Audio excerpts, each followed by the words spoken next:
안녕하세요. 임용석 목사입니다. 오늘 또 주의 말씀을 사모하며 함께 묵상하시는 우리 모든 성도님들에게 하나님의 은혜와 평강이 넘쳐나시기를 주님의 이름으로 축복합니다. 오늘 우리가 함께 나눈 하나님의 말씀은 시편 41편 4절로 13절까지입니다. 시편 41편 4절로 13절 제가 봉독하겠습니다. 내가 말하기를 여호와여 내게 은혜를 베푸소서. 내가 주께 범죄하였사오니 나를 고치소서 하였나이다. 나의 원수가 내게 대하여 악담하기를 그가 어느 때에나 죽고 그의 이름이 언제나 없어질까 하며 나를 보러 와서는 거짓을 말하고 그의 중심에 악을 쌓았다가 나가서는 이를 널리 선포하오며 나를 미워하는 자가 다 하나같이 내게 대하여 수군거리고 나를 해하려고 꾀하며 이르기를 악한 병이 그에게 들었으니 이제 그가 눕고 다시 일어나지 못하리라 하오며 내가 신뢰하여 내 떡을 나눠 먹던 나의 가까운 친구도 나를 대적하여 그의 발꿈치를 들었나이다. 그러하오나 주 여호와여 내게 은혜를 베푸시고 나를 일으키사 내가 그들에게 보응하게 하소서. 이로써 내 원수가 나를 이기지 못하오니 주께서 나를 기뻐하시는 줄을 내가 알았나이다. 주께서 나를 온전한 중에 붙드시고 영원히 주 앞에 세우시나이다.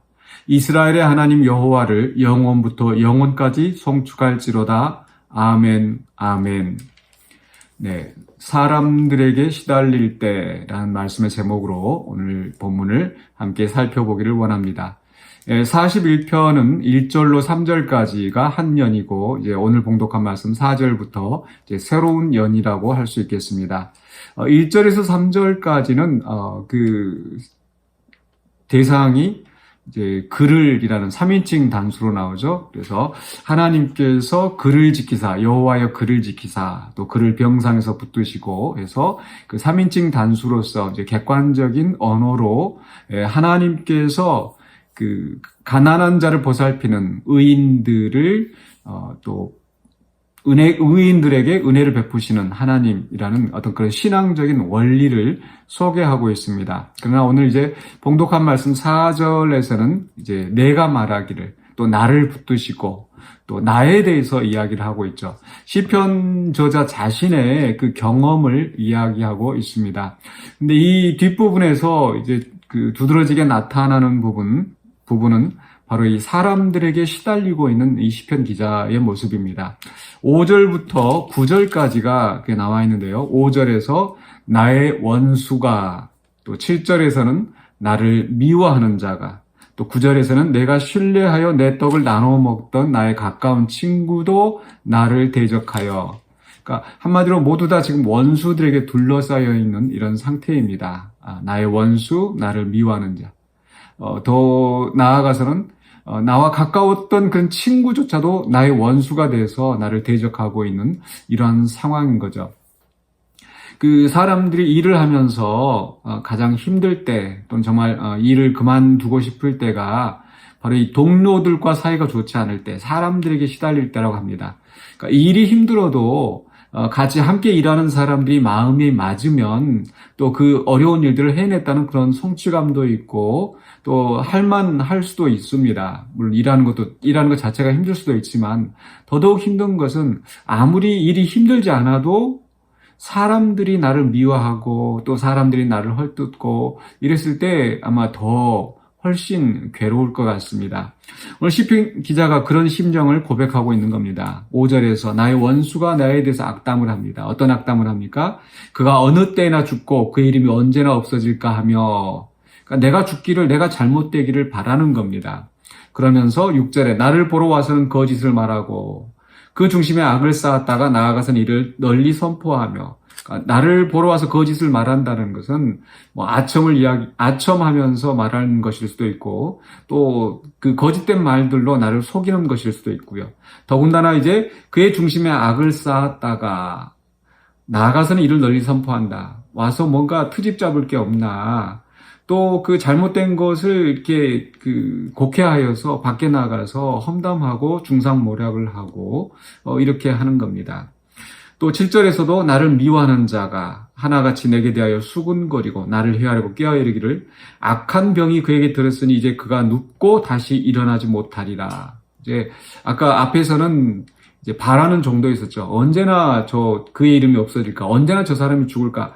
바램 정도였다고 한다면 지금 8절에서는 이제 아예 이 사람은 일어나지 못할 것이다. 이 사람은 죽을 것이다. 확신하고 있는 상황인 거죠. 그만큼 이 시편 기자가 괴로운 처지에 놓여 있는 겁니다. 그런데 그렇게 괴로운 처지에 놓여 있을 때에 나의 원수들, 나를 미워하는 자들, 얼마나 또 우리 쉬운 표현으로 입방아 찍고 또 조롱하고 자기들끼리 비방하고 이렇게 하겠습니까? 그런데 그런 말들이 내게 들려올 때 정말 괴로운 거죠. 사람들에게 시달리면서 정말 힘든 순간들을 그렇게 겪어야 할 때가 많이 있을 겁니다. 근데 더더욱 힘든 것은 9절에 내가 신뢰하여 내 떡을 나눠 먹던 나의 가까운 친구도 내가 신뢰해서 내 떡을 먹는다라는 거. 정말 내가 은혜를 베풀고 내가 많이 도와줬던 그 친구가 나를 배신하여서 나의 대적이 되었다. 이건 정말 더 괴로울 겁니다. 그런 배신을 겪으면서 이 시편 기자의 마음은 무너질 수밖에 없습니다. 우리의 마음도 마찬가지죠. 살면서 이런저런 사람들과의 관계 속에서 여러 가지 갈등의 상황을 겪을 때 정말 힘들고 괴로운 순간들이 많을 겁니다. 정말 어떤 때는 그 사람한테 찾아가서 따지고 막 싸우면서 해주고 싶은 마음도 굴뚝 같겠고요. 그런데 이 속에서 시편 기자는 바로 하나님 앞에 기도하는 겁니다.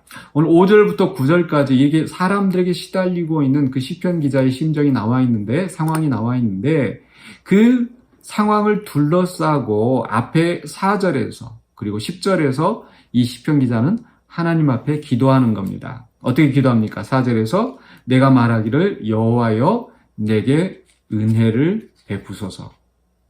그 다음에 10절에서는 또 뭐라고 기도하고 있어요? 그러하오나 주 여호와여 내게 은혜를 베푸시고, 하나님께서 내게 은혜를 베풀어 주시기를 간구하고 있는 겁니다. 그래서 내가 감정적으로 분을 내고 가서 그 사람을 어떻게 하는 것이 아니라, 또는 그 괴로운 감정 때문에 낙심하고 좌절하여서 한없이 수렁에 빠지는 것이 아니라 하나님을 찾아가서 하나님의 은혜를 구하는 겁니다. 주여 은혜를 베푸소서. 그래서 4절에서는 은혜를 베푸셔서 나를 용서하시고 나를 고치소서. 사람들은 내가 악한 병이 들어서 죽기를 바라고 또 그 악한 병 때문에 일어나지 못할 것이라고 확신을 하는데, 하나님 나를 고치소서. 10절에서도 비슷하게 이야기합니다. 나에게 은혜를 베푸시고 나를 일으키사. 나를 일으켜달라고 하죠. 왜냐하면 그 앞에서 8절에서 그 미워하는 자가 뭐라고 말을 했어요? 8절 후반부에 다시 일어나지 못하리라. 그렇게 말을 하는데, 하나님 내가 그 사람들 뜻대로 되지 않게 해주세요. 하나님 내게 은혜를 베푸세요. 이렇게 기도하는 겁니다. 그게 그 앞에서 이 2절에서 나왔던 그런 표현입니다. 2절에서 보면은요. 주여 그를 그 원수들의 뜻에 맡기지 마소서. 그 원수들이 생각하는 대로, 그 원수들이 원하는 대로 내가 이렇게 망하게 하지 않기를 하나님 앞에 기도하는 겁니다. 그러면서 이제 10절에서 나를 일으키사 내가 그들에게 보응하게 하소서 이렇게 기도하죠. 마치 내가 가서 보복하겠습니다 이런 기도처럼 들리지만, 하나님 그 원수들이 나를 이기지 못하게 하소서. 그 원수들의 뜻대로 되지 않게 하소서. 그리고 하나님께서 그 원수들을 심판하실 때 나를 통하여서 그 원수들을 심판하게 하소서. 어떤 이런 그 기도가 들어있는 것 같습니다. 즉 단순한 인간적인 보복이 아니라 하나님께서 하나님으로부터 은혜를 받아서 하나님이 고쳐주시고 하나님이 일으키시고, 그리하여서 악에 대한 심판이 이루어지기를 하나님 앞에 간구하는 겁니다. 그 다음에 이 시편 기자가 그 원수들이 이기지 못하는 것을 보고 이제 11절에 이렇게 기도하죠. 내 원수가 나를 이기지 못하오니 주께서 나를 기뻐하시는 줄을 내가 알았나이다. 그러니까 내가 보응하게 하소서라고 기도했지 않습니까? 그런데 그것이 단순한 어떤 감정적인 보복이 아니라는 것이 11절을 보면 알 수가 있어요. 즉 원수들이 망하는 것을 보고 그저 좋아서 기뻐하고 또 자기가 승리한 그 어떤 승리감에 도취되는 것이 아니라, 바로 그 상황들을 보면서, 그 사건들을 보면서, 원수가 나를 이기지 못하는 것을 보면서 주께서 나를 기뻐하시는 줄을 내가 알았나이다. 하나님과의 관계에 대한 확신을 얻게 되는 겁니다. 하나님 나를 사랑하시고 나를 붙드시는구나. 그래서 계속해서 12절에서도 그런 시편 기자의 확신을 이야기하고 있습니다.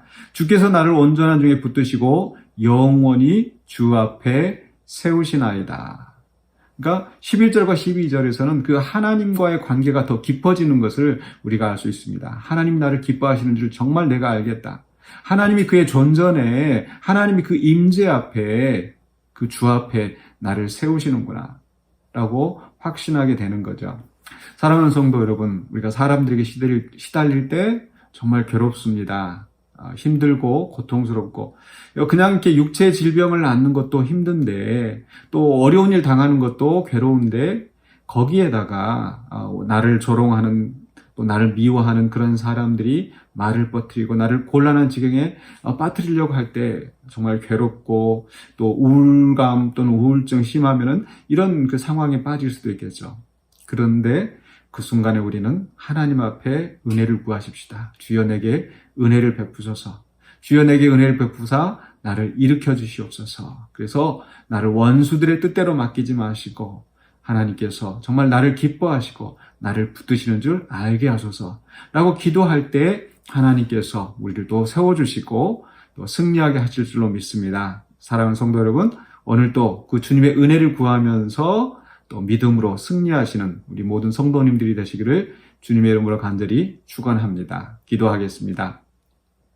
사랑의 주 하나님 은혜를 감사합니다. 우리가 세상을 살아가면서 또 많은 일들을 겪는 가운데 사람들에게 시달리면서 실망하고 낙심하고 특별히 나의 가까운 친구가 나를 배신하였을 때 그 마음이 무너질 때가 많이 있습니다. 또 나를 미워하는 자, 나의 원수된 자들이 나를 괴롭히고 나를 조롱할 때 특별히 어려운 상황에서 괴로움을 당할 때 우리의 마음 둘 곳이 없습니다. 그러나 그 속에서 우리가 하나님을 바라봅니다. 주의 은혜를 구합니다. 주여 도와주시옵소서. 무엇보다 우리 마음에 주님을 향한 든든한 믿음을 허락하여 주시고 그 믿음 가운데서 하나님께 의지하고 기도하며 승리하는 우리 모두가 되게 하여 주시옵소서. 예수 그리스도 이름으로 기도하옵나이다. 아멘.